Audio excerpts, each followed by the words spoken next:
नया विचार है, उसका जन्मदिन है और वह बाहर जाना चाहती है, लेकिन जादूनी महिला ने उसे सख्ती से मना कर दिया और उसे धोखा दिया कि बाहर की दुनिया बहुत खतरनाक है, खासकर पुरुष जो सभी नुकीले दांतों वाले राक्षस हैं। दूसरी ओर 3 चोर राजा का ताज चुरा लेते हैं। यूजीन भागते समय उनकी वांटेड पोस्टर देखता है और वह बहुत नाराज होता है।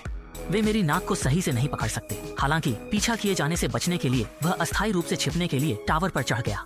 उसने फ्राइंग पैन से उस आदमी को बेहोश कर दिया और सावधानी से उसके पास गया। आदमी ने अचानक अपनी आंखें खोली, लड़की ने उसे मारा और उसका मुंह खोला। उसे आश्चर्य हुआ कि उस आदमी के दांत नुकीले नहीं थे, उसका चेहरा भी सुंदर था। क्या वह उतना डरावना नहीं था जितना उसकी माँ ने कहा था? उसने उस आदमी को कोठरी में बंद कर दिया। वह चमकदार चीज क्या है? मैंने इसे अपने सिर पर लगाया और यह फिट बैठा। इसलिए रियन पंजेल ने यूजीन के साथ एक सौदा करने का फैसला किया। जब यूजीन जागा तो उसे कसकर बांध दिया गया था। रियन पंजेल ने उसे खेलने के लिए शहर ले जाने के लिए कहा, लेकिन यूजीन वापस कैसे जा सकता था? यूजीन ने अभी वहाँ से ताज चुराया है और अब पूरे शहर में उसकी वांटेड पोस्टर है। वापस जाना तो मौत को आमंत्रित करना है। लेकिन रैपुंजेल ने उसे मनाने की कोशिश की और यूजीन को अंततः सहमत होना पड़ा। रैपुंजेल धीरे धीरे घास पर उतरी। यह उसके 18 वर्षों में पहली बार है जब वह बाहरी दुनिया को छू रही है। हरी भरी घास, बहती हुई नदियाँ, ये साधारण चीजें रैपुंजेल के लिए बेहद नई है। दूसरी ओर जादूनी महिला को कुछ गड़बड़ लगती है और वह टावर की ओर लौटती है, लेकिन स्पष्ट है कि यहाँ सब कुछ खाली है। दूसरी ओर रैपुंजेल और यूजीन को रॉयल गार्ड द्वारा पीछा किया जा रहा है, लेकिन सौभाग्य से यहाँ एक गुप्त मार्ग है और उस गुप्त मार्ग के जरिए वे एक बड़े बांध तक पहुँचते हैं और दोनों सफलतापूर्वक भाग जाते हैं। सफेद घोड़ा बांध के खंभे को लात मारता है और अचानक पानी उनकी ओर बढ़ने लगता है। दोनों एक गुफा में छिप जाते हैं और पानी डुबाने को होता है। लड़की को अचानक एक विचार आता है, वह गाना गाने लगती है और एक जादुई दृश्य घटित होता है। वे प्रकाश के स्रोत से एक रास्ता खोज लेते हैं और सफल मौत के मुंह से बाहर निकल आते हैं। रैपुंजेल ने अपनी जादुई शक्ति से यूजीन के घावों का इलाज किया। सब कुछ अच्छे